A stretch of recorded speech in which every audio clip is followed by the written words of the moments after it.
నా పేరు రవి ప్రకాష్. ఒక జర్నలిస్ట్గా ఈ దేశ రాజకీయాలను 35 ఏళ్ల నుంచి క్లోజ్గా వాచ్ చేస్తున్నా. అనేక అంశాలపై రోజు అనలైజ్ చేస్తుంటా. కానీ మొదటిసారి నాకు భయం వేస్తుంది. ఈ భయం ఏ పార్టీ గెలుస్తుందనో కాదు, మన దేశంలో రాజకీయ సమానత్వం దెబ్బతింటుందని. సూటిగా నాదో ప్రశ్న: దక్షిణ భారత భవిష్యత్తును ఉత్తర భారత్ నిర్ణయించాలా? మరోసారి అడుగుతున్నా, సౌత్ ఇండియా ఫ్యూచర్ను నార్త్ ఇండియా డిసైడ్ చేయాలా? భారత రాజ్యాంగ చరిత్రలో ఒక కీలక ఘట్టానికి టైం దగ్గర పడింది. 1975 ఎమర్జెన్సీలా, 1991లో ఆర్థిక సంస్కరణల్లా ఇప్పుడు డీలిమిటేషన్ రూపంలో భారతదేశానికి పరీక్షా సమయం వచ్చింది. డీలిమిటేషన్పై 131వ రాజ్యాంగ సవరణ బిల్లును లోక్సభలో ప్రవేశపెట్టారు. ఇది కేవలం 5 పేజీల డాక్యుమెంట్. రాబోయే 50 ఏళ్లు మన దేశం ఎవరి చేతుల్లో ఉండాలో ఈ 5 పేజీలు నిర్ణయించబోతున్నాయి. ప్రస్తుతం దక్షిణ భారతం అంతా పొలిటికల్ సైక్లోన్ మొదలైంది.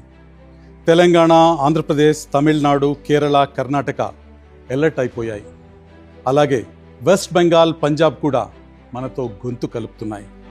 అసలు కేంద్రం ఈ డీలిమిటేషన్తో ఏం చెయ్యాలనుకుంటుంది? 543 లోక్సభ స్థానాలను 850కి పెంచాలని డిసైడ్ అయింది. ఇదే కాకుండా మహిళలకు 33% రిజర్వేషన్లపైన మరో బిల్లు ప్రవేశపెట్టింది. వినడానికి డీలిమిటేషన్ గొప్ప సంస్కరణలానే ఉంది, కానీ దీని వెనుక పెద్ద రాజకీయ ప్రమాదం పొంచి ఉంది. ఇది నా ఒక్కడి మాట కాదు, ఎంతో మంది అనలిస్టుల ఒపీనియన్ కూడా ఇదే. జనాభా ఆధారంగా లోక్సభ సీట్లు పెరిగితే ఎంత ప్రమాదమో ఒక్కసారి చూద్దాం. అంతకంటే ముందుగా జనాభా పెరుగుదల సౌత్ నార్త్ మధ్య ఎలా ఉందో గమనిద్దాం. దక్షిణాదిలో 1971 నుంచి 2011 వరకు పెరిగిన జనాభా 11.7 కోట్లు.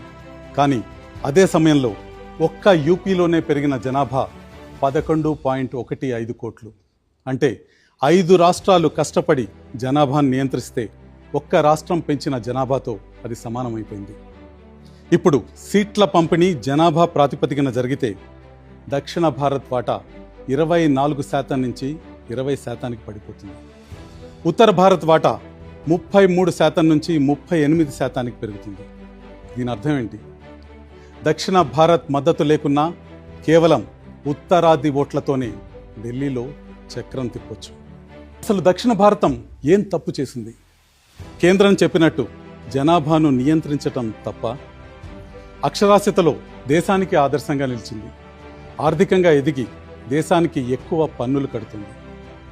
మరి ఇందుకు దక్కే ఫలితం ఏంటి? పార్లమెంటులో మన గొంతు నొక్కేయటం. అంటే బాగా పనిచేసినందుకు మనకు దక్కేది బహుమతి కాదు, శిక్ష. దక్షిణాది నిజాయితీకి పడిన శిక్ష ఇది. డీలిమిటేషన్తో తమిళనాడు సుమారు 11 సీట్లు కోల్పోయే ప్రమాదం ఉంది. తెలుగు రాష్ట్రాల బలం కూడా తగ్గిపోతుంది. మన కోసం పోరాడే గొంతులు పార్లమెంట్లో తగ్గిపోతే ఇక మన సమస్యలు ఎవరికి చెప్పుకోవాలి? ఈ డీలిమిటేషన్కు కమిషన్ నియమించేది కేంద్రమే. ఇందులో దక్షిణ భారతదేశానికి ప్రాతినిధ్యం తక్కువే ఉంటుంది. కమిషన్ నిర్ణయాలపై కోర్టులకు వెళ్లే ఆస్కారం కూడా లేదు. అందుకే రేవంత్ రెడ్డి, స్టాలిన్, సిద్ధరామయ్య లాంటి నేతలంతా ఇప్పుడు రోడ్డెక్కుతున్నారు. ఈ పోరాటం సీట్ల గురించి కాదు, ఆత్మగౌరవం గురించి. అన్ని రాష్ట్రాలు సమానంగా ఉన్నప్పుడే ఈ దేశం బలంగా ఉంటుంది. ఒక ప్రాంతంపై మరో ప్రాంతం వాళ్ళు రుబాబు చేయటం మొదలైతే అది దేశ సమగ్రతకే ప్రమాదం.